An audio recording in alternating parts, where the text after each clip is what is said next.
ಒಂದು IAS post ಇದೆ ಅನ್ಕೊಳ್ರಿ. ಇದು SC ಗೆ ರಿಸರ್ವೇಶನ್ ಇದೆ. SC ಗೆ ರಿಸರ್ವೇಶನ್ ಇಟ್ಟಿದ್ದಾರೆ ಒಂದು ಪೋಸ್ಟ್ ಅನ್ನ.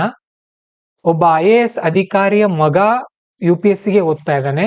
ಒಬ್ಬ ಬಡ ರೈತನ ಅಥವಾ ಕೂಲಿ ಕಾರ್ಮಿಕನ SC ಮಗ ಓದ್ತಾ ಇದ್ದಾನೆ. ಇಬ್ರು ಕೂಡ SC ಕಾಸ್ಟ್ನವ್ರು ಇವರು. ಈಗ ಇಬ್ರು ಎಕ್ಸಾಮ್ ಬರೀತಾ ಇದಾರೆ. ಇವನಿಗೂ ಕೂಡ SC ಮೀಸಲಾತಿ ಸಿಗುತ್ತೆ, ಇವನಿಗೂ ಕೂಡ SC ಮೀಸಲಾತಿ ಸಿಗುತ್ತೆ. ಇವನು IAS ಆಫೀಸರ್ ನ ಮಗ, ಇವ ಒಬ್ಬ ಫಾರ್ಮರ್ ನ ಮಗ ಅನ್ಕೊಳ್ರಿ. ಸೊ ಯಾರಿಗೆ ಈ ಹುದ್ದೆನ ಪಡೆಯುವಂತ ಚಾನ್ಸಸ್ ಜಾಸ್ತಿ ಇರುತ್ತೆ? IAS ಆಫೀಸರ್ ನ ಮಗನಿಗೆ. ಯಾಕೆ? ಅಲ್ಲ, ಅಪ್ಪ IAS ಆಫೀಸರ್ ಇದ್ದಾನೆ, ಅವ್ರಿಗೆ ಸರಿಯಾಗಿ ಚೆನ್ನಾಗಿ ಎಜುಕೇಶನ್ ಸಿಕ್ಕಿರುತ್ತೆ, ಆಮೇಲೆ ಬಹಳಷ್ಟು ಸವಲತ್ತುಗಳು ಸಿಕ್ಕಿರುತ್ತೆ. ಸೊ ಇಂಥವ್ರನ್ನ ತಗೊಂಡು ಹೋಗಿ ಏನ್ ಮಾಡ್ಬೇಕು? ಜನರಲ್ ಕ್ಯಾಟಗರಿಯಲ್ಲಿ ಹಾಕಬೇಕು. ಅರ್ಥ ಆಯ್ತಾ? ಇಲ್ಲಿ ಇವ್ರೇನ್ ಹಿಂದುಳಿದಿದ್ದಾರೆ ನೋಡ್ರಿ, ಈ ಬಡ ರೈತನ ಮಗ. ಸೊ ಇವನಿಗೆ ಈ ಹುದ್ದೆ ಸಿಗುವಂತೆ ಆಗ್ಬೇಕು.